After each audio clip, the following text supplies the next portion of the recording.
365 సార్ల కంటే ఎక్కువ సార్లు బైబిల్లో భయపడకుడి భయపడకుడి భయపడకుడి అని దేవుడు రాయించాడు అని మీరెరుగుదురు. అంటే ప్రతిరోజు ముందు నిద్ర లేవగానే దేవుడు నీతో మొదట చెప్తున్న మాట ఏంటంటే భయపడకు. దేవునికి స్తోత్రం. ఇప్పుడు బాధ కలిగినప్పుడు ఎటు పరిగెత్తుతారు? ఎటు పరిగెత్తాలి? బాధ కలిగినప్పుడు, భయం కలిగినప్పుడు ఆయన దగ్గరికే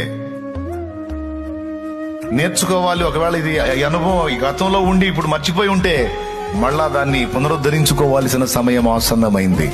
తిరిగి దేవునితో మళ్ళా మొదటి సహవాసాన్ని ఏర్పరచుకోవాల్సిన అవసరం ఏర్పడింది.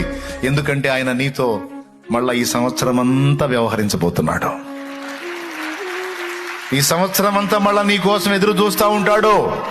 ఈ సంవత్సరం అంతా మళ్ళా నీ కోసం ఆ కళ్ళు ఎదురు చూస్తూ ఉంటాయి. ఈ సంవత్సరం అంతా మళ్ళా నీ అనుభవాల కోసం, నీ అనుభూతుల కోసం, నీతో సహవాసం కోసం నా తండ్రి ఎదురు చూస్తూ ఉంటాడు. ఇది నిజం నిజం నిజం నిజం, 100కి 100% నిజం. అదామా నీవెక్కడా అన్నట్లుగానే నిన్ను ఏ రోజుకు ఆ రోజు వెతుక్కుంటాడు నా తండ్రి అని గుర్తుపెట్టుకయ్యా. ఒకసారి స్తోత్రం చెప్పు, 2 చేతులు ఎత్తి. ఏం చెప్పాను? ఆదామా నీవెక్కడని ఆదామును